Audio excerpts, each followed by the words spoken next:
नमस्कार साथियों, बहुत ही स्वागत है आपका हमारे YouTube चैनल कुमार स्टूडियो 688 में। हम मध्य प्रदेश का सामान्य ज्ञान पढ़ रहे हैं। अगर आपने हमारी पुरानी वीडियो नहीं देखे हैं तो एक बार ज़रूर देखिए। होपफुली मध्य प्रदेश में जितने भी एग्जामिनेशन हो रहे हैं, इन्हीं वीडियो से ही क्वेश्चन आ रहे हैं, क्योंकि हम आपके लिए चुनिंदा क्वेश्चन लेके आ रहे हैं जो स्टेट लेवल की जो भी एग्ज़ाम है उनमें आपकी मदद हो और मदद के साथ आप समाज का विकास कर पाए। तो आज का हमारा टॉपिक है, अगर चैनल को सब्सक्राइब नहीं किया है तो एक बार हमारे चैनल को जरूर जाके सब्सक्राइब कर लें। कुमार स्टूडियो 688 यूट्यूब चैनल है। साथ ही हमारा फेसबुक में भी एक पेज बना है कुमार स्टूडियो, अगर उसे फॉलो नहीं करे हैं तो उसे भी फॉलो कर लें। सपोर्ट करें, क्योंकि आपके सपोर्ट के बिना हम कुछ भी नहीं हैं और आपका सपोर्ट रहेगा तो हम बहुत जल्दी आपके लिए और बेहतर सुविधाएं उपलब्ध करा पाएंगे। क्योंकि हमें पता है कि आप जो है डिजिटल पैनल में पढ़ने के आदी हो गए हैं। अब हमारे पास तो डिजिटल पैनल है नहीं, वाइट बोर्ड है। डिजिटल पैनल खर्च करने या उसके खरीदने के लिए बेहद पैसे लगते हैं, बहुत अधिक पैसे लगते हैं। उतना तो हम अफोर्ड कर नहीं पाएंगे। अगर आपका सपोर्ट रहा तो बहुत जल्दी हम डिजिटल पैनल तक की जर्नी को तय करेंगे और आपके लिए और एजुकेशनल वीडियो हो पाए तो बना पाएंगे। बेहद ये हमारी रिक्वेस्ट है, तो प्लीज़ सब्सक्राइब माय चैनल। तो आज हम पढ़ेंगे मध्य प्रदेश का सामान्य ज्ञान के अंतर्गत। हम पुराने वीडियो में देखे होंगे जो पढ़ रहे हैं, लेकिन उसके आगे जो हम पढ़ेंगे मध्य प्रदेश के सामान्य ज्ञान में संचार सेवाएं।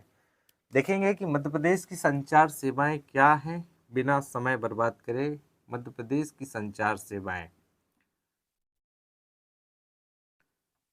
संचार सेवाएं से क्या समझते हैं आप? संचार सेवाएं अगर कोई मुझसे पूछे तो मैं तो एक शब्द में कहूँगा कि व्यक्ति की भावनाएं, विचार को लोगों तक पहुंचाना ही संचार है। चाहे वो जिस भी माध्यम से पहुंचे, जो माध्यम लगाया जाएगा पहुंचाने के लिए वो संचार सेवा का माध्यम होगा।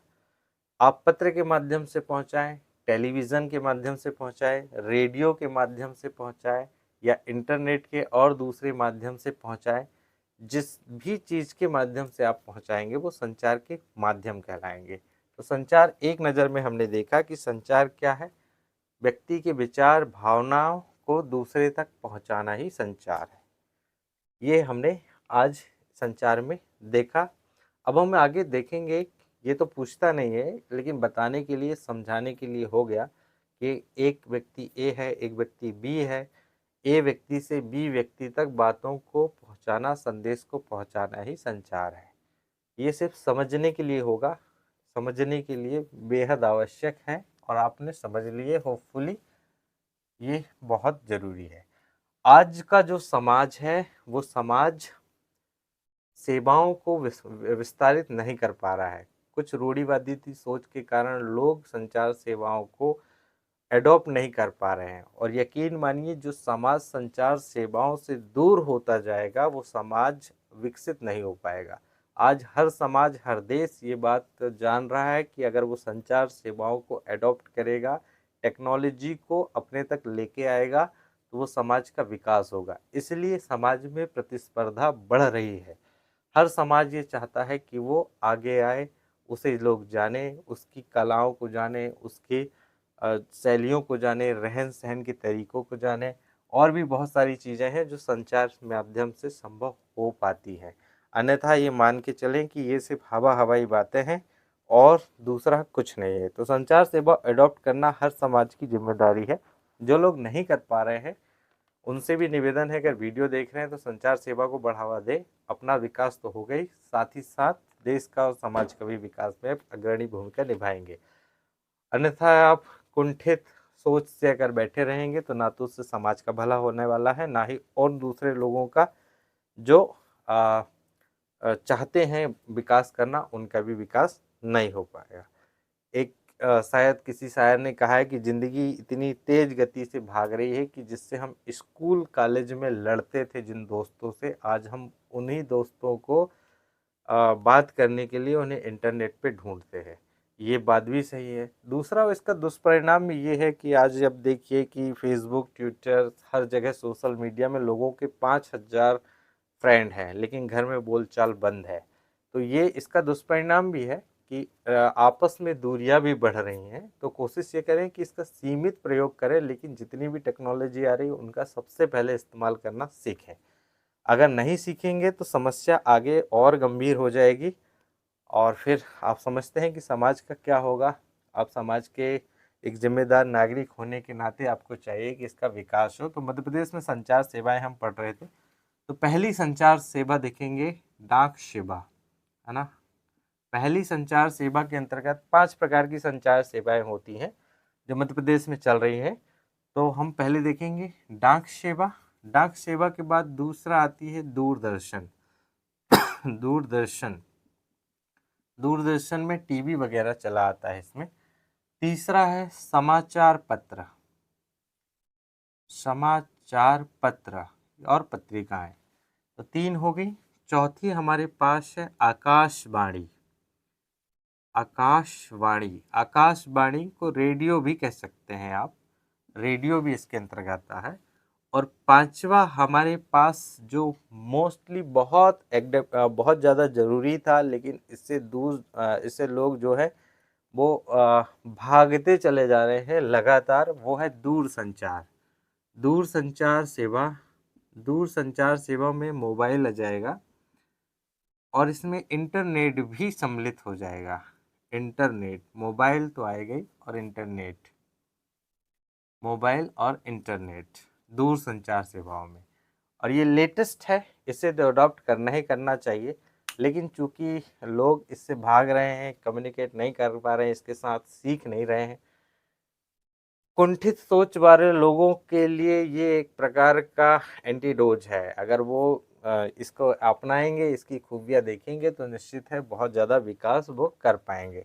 तो हम ये 5 प्रकार की संचार सेवाएं होती है। पहला है डाक सेवा, जो पुराने समय में चलती थी डाक सेवा, जिसमें पत्र पेटियां होती थी और आपका डाक तार होते थे, उनको अपने रिश्तेदारों को, दूर दराज के फ्रेंडों को लिख के पत्र के माध्यम से डालते थे, और वो फिर 2, 4, 8, 15 दिन बाद पहुंचती थी, और फिर वो पढ़ते थे, फिर उसका रिप्लाई करते थे।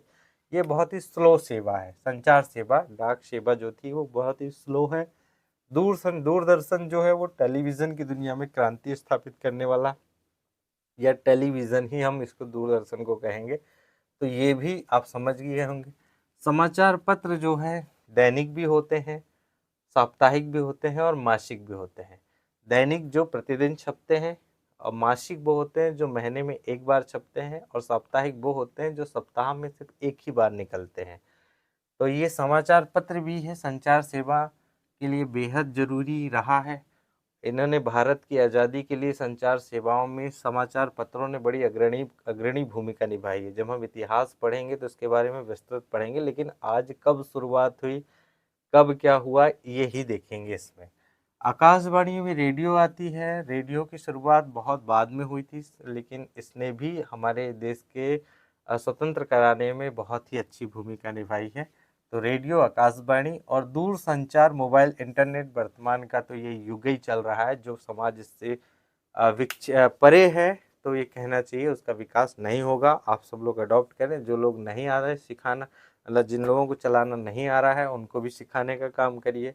हो सकता है उनके साथ साथ आप भी और अच्छे से सीख पाए। हमारी पीढ़ी या हमारी जनरेशन वो है जो 19 के दशक में पैदा हुई है। वो एकमात्र जनरेशन है जिनकी गार्जियन शायद ही इस सुविधा का लाभ ले पाए या उनने सीख पाया है। पहली जनरेशन ये है।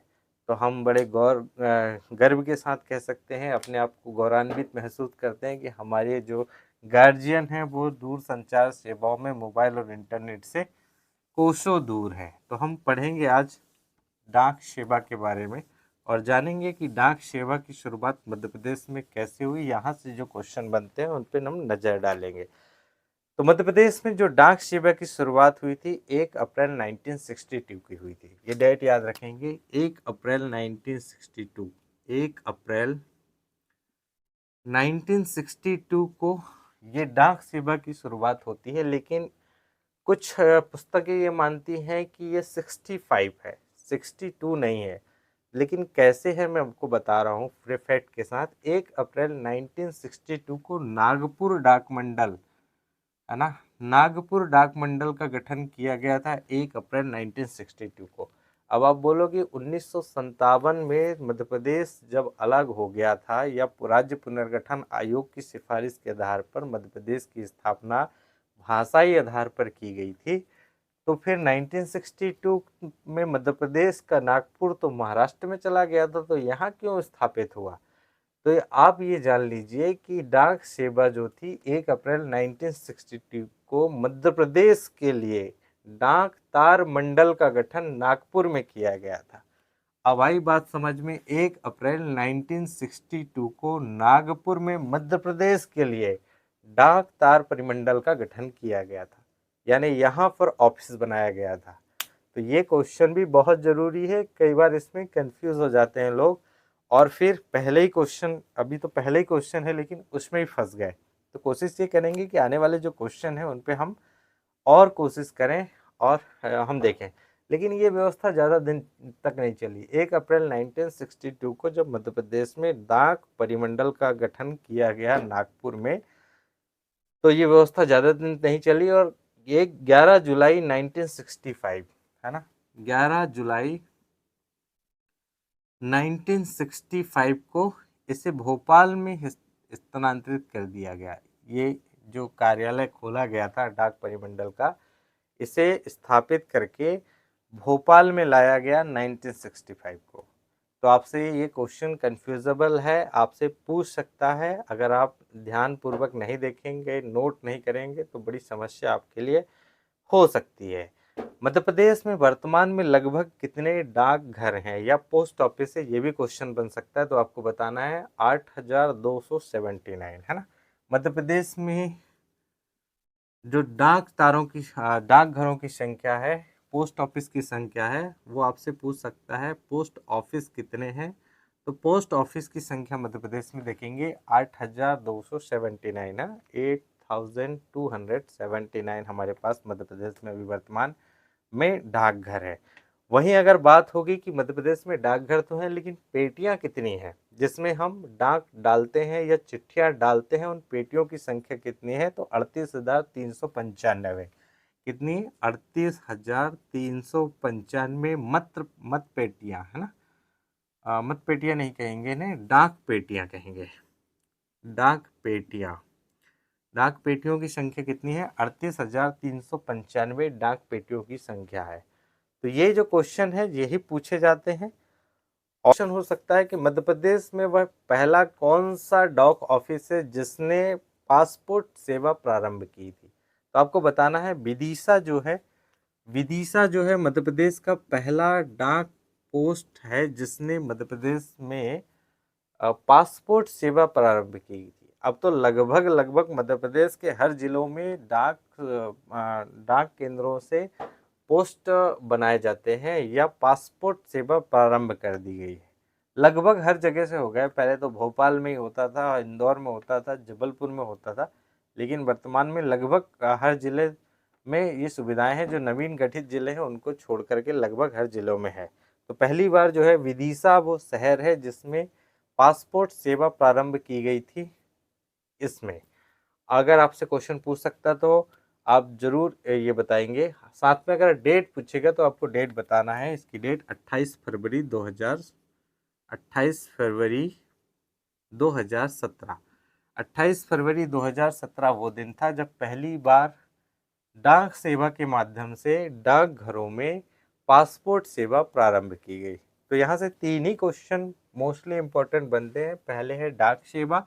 तो नागपुर जो था परिमंडल के रूप में गठन किया गया था 1 अप्रैल 1962 को मध्य प्रदेश के लिए डाक तार परिमंडल का गठन किया गया था। ये क्वेश्चन ध्यान रखना है। दूसरा क्वेश्चन है हमारे पास कि इसे जब व्यवस्था यहाँ से संचालित नहीं हो पाई तो 11 जुलाई 1965 को इसी हेडक्वार्टर को भोपाल में स्थानांतरित कर दिया गया और हमारा डाक परिमंडल का जो कार्यालय हो गया वो भोपाल हो गया 11 जुलाई 1965 को। ये क्वेश्चन कन्फ्यूजेबल है, ध्यान रखेंगे, क्योंकि दोनों स्टेट इसमें महाराष्ट्र भी आ गया, मध्य प्रदेश भी आ गया। पहली बार का गठन का आएगा तो लोग नागपुर छोड़ देंगे, बोलेंगे हमारा मध्य प्रदेश तो पहले गठन हो गया, नागपुर तो महाराष्ट्र का एक जिला है।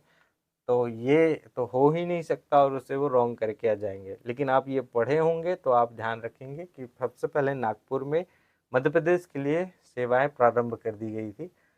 जब इसे वहाँ काम ठीक से नहीं चला तो ये मध्य प्रदेश में भोपाल में इसे स्थानांतरित कर दिया गया 11 जुलाई 1965 को। पोस्ट ऑफिस की संख्या, डाकघरों की संख्या पूछेगा आपसे तो आपको बताना है 8279 जो है 79 डाकघरों की संख्या मध्य प्रदेश में अभी वर्तमान में है, पोस्ट ऑफिस है। वहीं जो डाक पेटियां है या मत पेटियां जिसमें हम डाक डालते हैं पहुंचाने के लिए, अभी तो व्हाट्सएप और तमाम इंटरनेट सुविधाओं, ईमेल की व्यवस्था है तो ये काम तो होता नहीं है। लेकिन जो पुराने ऑफिशियल काम है या जो गवर्नमेंट काम है वो आज भी डाक के माध्यम से संभव होते हैं। तो डाक पेटियों की संख्या पूछेगा तो आपको बताना है 38,395 डाक पेटियां वर्तमान में मध्य प्रदेश में संचालित हैं। तो ये भी क्वेश्चन आपको पूछ सकता है, ये आपको ध्यान रखना है। विदिशा वो शहर है जो ध्यान रखना है कि 28 फरवरी 2017 को 28 फरवरी 2017 को विदिशा वो शहर है जिसमें पहली बार जो था पासपोर्ट सेवा प्रारंभ की गई थी डाक सेवा के अंतर्गत, या पासपोर्ट सेवा केंद्र पहली बार यहाँ पर विदिशा में 2017 में बना दिया गया था। तो ये भी क्वेश्चन बहुत इंपॉर्टेंट है आपके लिए। अगर या अब हम देखेंगे दूसरा, दूर संचार सेवाएं। दूर संचार सेवाओं की बात होगी और यहाँ से क्वेश्चन निकल के आएंगे जो आपके लिए बहुत इंपॉर्टेंट हो सकते हैं। नोट नहीं करे होंगे तो एक बार वीडियो रिवाइंड करके नोट कर लीजिए। दूर संचार सेवाएं देखेंगे मध्य प्रदेश में क्या है। दूर संचार सेवाएं, यहाँ से क्वेश्चन आएगा। दूर संचार सेवाओं में मोबाइल, एसटीडी, टेलीफोन, ये सब चीज़ें आती हैं। तो ये देखेंगे कि मध्य प्रदेश में दूर संचार सेवाओं की शुरुआत जो हुई थी 1 सितंबर 1974 को की गई थी। 1 सितंबर 1974 डेट याद करेंगे। 1 सितंबर 1974 को मध्य प्रदेश में दूर संचार सेवाओं का विकास करना प्रारंभ किया गया था सरकार के द्वारा। बीएसएनएल जैसी कंपनियों को स्थापित करके यहाँ पर कोशिश की गई थी। प्राइवेट क्षेत्र की कंपनियां की बात होगी कि जो दूर संचार सेवाओं में सबसे पहले प्राइवेट क्षेत्र की कौन सी कंपनी आई तो आपको बताना है एयरटेल। कौन सी आई? एयरटेल। एयरटेल नाम की कंपनी जो दूर संचार सेवाएं उपलब्ध कराती हैं। वर्तमान में तो बहुत सारी हैं, जियो, धन धनाधन, जियो, हर जगह जियो चल रहा है। इससे पहले प्राइवेट क्षेत्र की अगर भागीदारी की बात होगी तो आपको बताना है भारतीय समूह की कौन सी जो देसी कंपनी है जिसने निजी क्षेत्र में टेलीफोन सुविधा उपलब्ध कराई थी। तो आपको बताना है एयरटेल वो कंपनी है जिसने निजी क्षेत्र में पहली बार सुविधाएं देने प्रारंभ की गई थी। साथ में ध्यान रखेंगे कि 1999 में क्या हुआ था। 1999 में हमारा जो मध्य प्रदेश था उसने वर्चुअल कार्ड कॉलिंग की सुविधा प्रारंभ की गई थी और ये देश में वो तीसरा शहर था या तीसरा वो राज्य था जिसने प्रारंभ किया गया था दिल्ली और मुंबई के बाद। दिल्ली और मुंबई के बाद जो था वो वर्चुअल कार्ड कॉलिंग, वीसीसी इसको कहते हैं, वर्चुअल कार्ड कॉलिंग की सुविधा देने वाला हमारा स्टेट बना मध्य प्रदेश, जिसने वर्चुअल कॉलिंग की शुरुआत की गई। और कहाँ से की गई ये भी क्वेश्चन पूछेगा तो आपको बताना है इंदौर से। सब चीज़ें इंदौर ही से होती हैं। इंदौर बहुत खूबसूरत शहर है, बहुत सारी यादें इंदौर के साथ जुड़ी हुई हैं। तो इंदौर से ये सुविधा प्रारंभ की गई थी। तो यहाँ से लगभग यही क्वेश्चन बनते हैं, इससे ज़्यादा क्वेश्चन नहीं बनते। दूर संचार सेवाएं शुरुआत 1 सितंबर 1974 को स्टार्ट हुआ था ये। इसके बाद निजी क्षेत्र में काम करने वाली जो पहली कंपनी थी जिसने दूर संचार सेवाएं विकसित करने का काम किया था निजी क्षेत्र में, वो था एयरटेल। ध्यान रखेंगे एयरटेल वो कंपनी थी, देशी कंपनी, जिसने पहली बार मध्य प्रदेश की धरती में ये संचार सेवाओं का विकास किया था। मोबाइल नेटवर्क या टावर्स वगैरह दिए थे। शासकीय क्षेत्रों में तो बीएसएनएल है ही है, अभी तो कर्जे में डूब गई और बीएसएनएल का नाम लगभग डूब गया। सरकार हर चीज़ बेचते जा रही है और पता नहीं बीएसएनएल कब उद्धार होगा, कुछ कह नहीं सकते इसके बारे में, बीएसएनएल के बारे में। दूसरा ध्यान रखेंगे 1999 को वीसीसी वर्चुअल कार्ड कॉलिंग, ध्यान के वर्चुअल कार्ड कॉलिंग वीसीसी कहते हैं। इसकी शुरुआत पूरे भारत में मध्य प्रदेश वो तीसरा स्टेट था जिसने वीसीसी प्रारंभ किया था 1999 को। और ये कहाँ से प्रारंभ हुआ था? इंदौर से प्रारंभ हुआ था। पहले कहाँ था? पहले मुंबई में था और दूसरा दिल्ली में था। दिल्ली में स्थापित हुआ, मुंबई दूसरा शहर बना और तीसरा शहर हमारा इंदौर बनना था, जिसने वीसीसी वर्चुअल कार्ड कॉलिंग की सेवा प्रारंभ कर दिया था। तो ये संचार सेवाओं से, दूर संचार सेवाओं में यही क्वेश्चन बनते हैं, इससे ज़्यादा क्वेश्चन बनते नहीं हैं। और भी जो क्वेश्चन हैं अगर आएंगे तो समय समय में अपडेट करेंगे, लेकिन फिलहाल इससे ज़्यादा क्वेश्चन आपको देखने को मध्य प्रदेश में नहीं मिलेंगे, यकीन मानिए। अगर क्वेश्चन आता है तो कमेंट बॉक्स में ज़रूर बताइएगा कि ये क्वेश्चन अपडेट हुआ है, क्योंकि ये बहुत ही ऑथेंटिक सोर्सों से हम आप तक लेके आ रहे हैं जानकारी, इससे ज़्यादा नहीं हो पाएगा। सो हमने आज दो प्रकार का पढ़ा। एक है दूर संचार सेवा, डाक तार व्यवस्था और दूर संचार सेवा। अगर आपको ये वीडियो अच्छा लगा है तो साथियों के साथ शेयर करें, क्योंकि समय की बहुत दिक्कत है हमारे साथ में। अगला जो समय निकालेंगे बहुत लंबा समय निकालेंगे और बहुत लंबा वीडियो बनाएंगे, हो सकता है कि आप पे उसकी बहुत मदद हो पाए। अगर वीडियो अच्छा लगा तो एक बार ज़रूर लाइक करें। साथ ही अगर आप चाहते हैं कि आपके साथी इससे भी सीखें तो आप अपने दोस्तों, फैमिली मेम्बर्स के साथ ज़रूर शेयर करें। अंत में इतना ही कहना चाहता हूँ कि जो सितारों को आँखों में संजोए रखना, बहुत दूर तक रात ही रात होगी। सितारों को आँखों में संजोए रखना, बहुत दूर तक रात ही रात होगी। मुसाफिर हो तुम भी, मुसाफिर हूँ मैं भी, फिर किसी मोड़ पर मुलाकात होगी। So have a good day and take care. Thanks for watching.